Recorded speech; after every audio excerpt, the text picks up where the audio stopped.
और की होया भाई? कुछ नहीं सर जी, बस माँ की याद आ रही है। और छोटे, याद तो मुझे भी आती है, लेकिन ये धरती भी तो अपनी माँ है। दिवाली गए कितने दिन हो गए? 4-5 दिन हुए होंगे साहब जी। क्यों, क्या हुआ साहब जी? नहीं नहीं, कुछ नहीं, ऐसे ही। बेटे का अपने हाथों लिखा खत आया था। कह रहा था कि पापा, इस दिवाली बम दुश्मन के साथ नहीं, हमारे साथ फोड़ना। बड़ा ही स्वीट है जी। हाँ। देखो, रब ने चाहा तो अगली दिवाली घर पर ही मनाएंगे।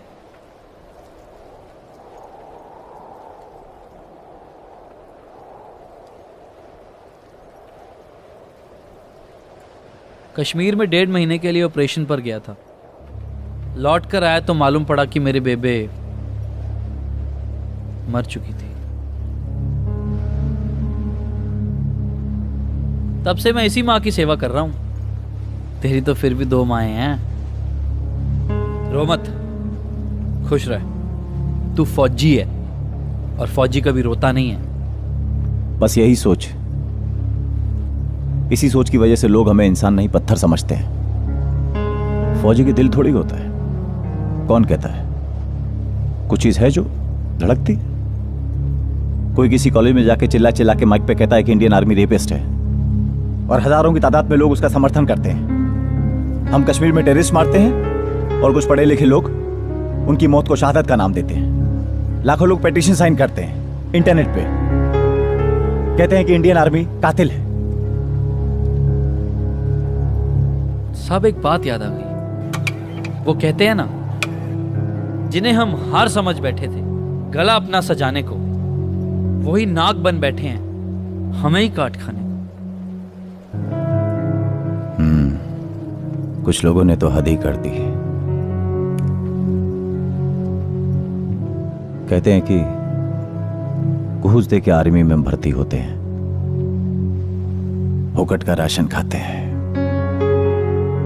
एक तरफ कोई एक्टर कहता है कि किसने कहा था उस 19 साल के लड़के को सरहद पे जाने के लिए, और दूसरी तरफ कुछ लीडर्स आतंकवाद के खिलाफ हमारी जीत का प्रूफ मांगते हैं। They bloody down this uniform. Proof? अब हम सबूत दें कि आप सब इतनी आसानी से हर रोज बिना किसी प्रॉब्लम के कैसे हक मूत लेते।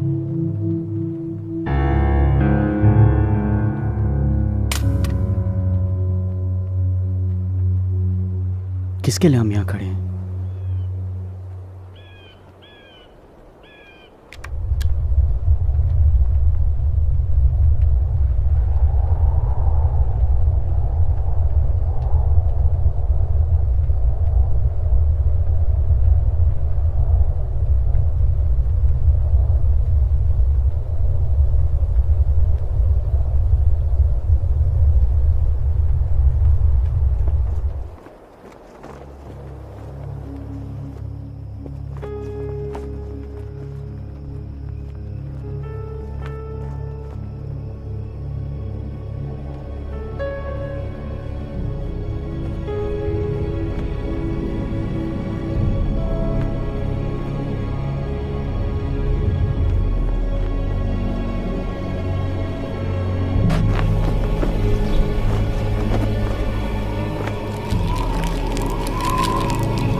इसका मतलब हमारी खबर पक्की थी।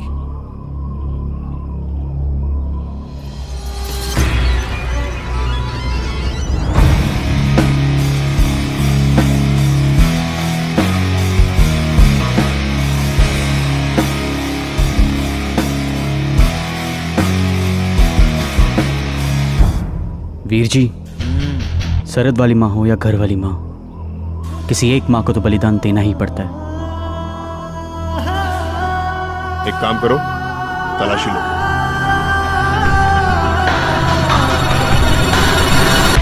भारत माता की